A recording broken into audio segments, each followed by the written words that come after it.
Hello, Jefferson. The objective for today, I can find content that I can share, use, and remix in my own videos. You've got a bookmark for CCSearch. I want you to go there. You'll get this glorious page.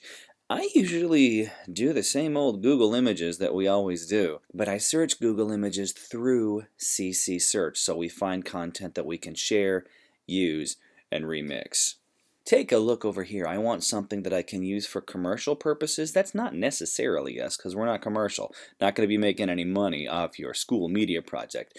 But modify, adapt, or build on? Yeah, that would be good.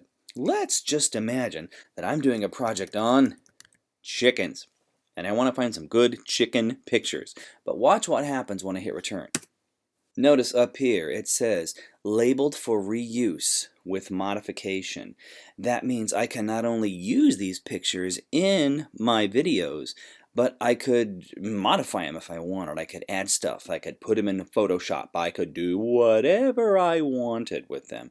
If you click on this down arrow, you'll get lots of choices. Anything that says labeled for reuse is generally good for us. This means we could change it if we wanted to. This means we could use it but not change it. This means you can use and change it if you're not making any money off of it, which we are, and this means we can just use it if we're not making any money, which we are. So let's assume that I want to use this glorious photograph right here. I'll click on it. Hi, how are you? Let's check out the page and see what the creator wants us to do. So visit the page.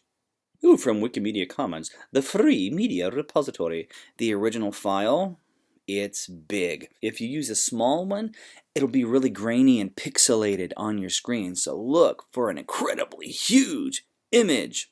Another way you can make sure you have a large image, click on size. Go for medium or large. They're usually the ones you want.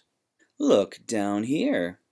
This file is licensed under the Creative Commons Attribution 2.0 generic license. You are free to share, to remix, which means you can adapt it, but you need to attribute the work in the manner specified by the author or the licensor. So, you know what I would do? So, you want to put the file name of the picture, the ladies, along with the photographer and the website where you found it. That credit looks like this.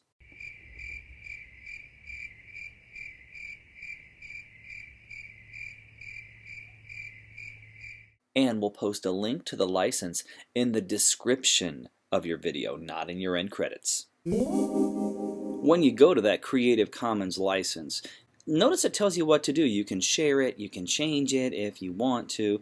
The licensor or the person that took the photo can't revoke these freedoms as long as you do the following things. Attribution, you've got to give appropriate credit.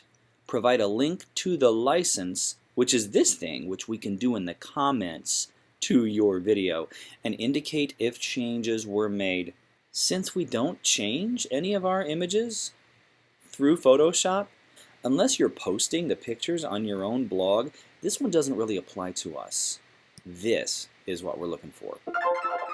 Many of us, when we do our media projects, we download pictures with lots of little watermarks all over the image. You know what a watermark means? That's the creator's way of saying, this is my image. If you want to use it, you need to write me, and we'll work out terms for you to use the version of the picture that doesn't have these watermarks on them. So if you see an image with watermarks, don't go there. There are so many free pictures to use, and CCSearch is where to find them. That's all I got. Thanks. See you later. Bye-bye.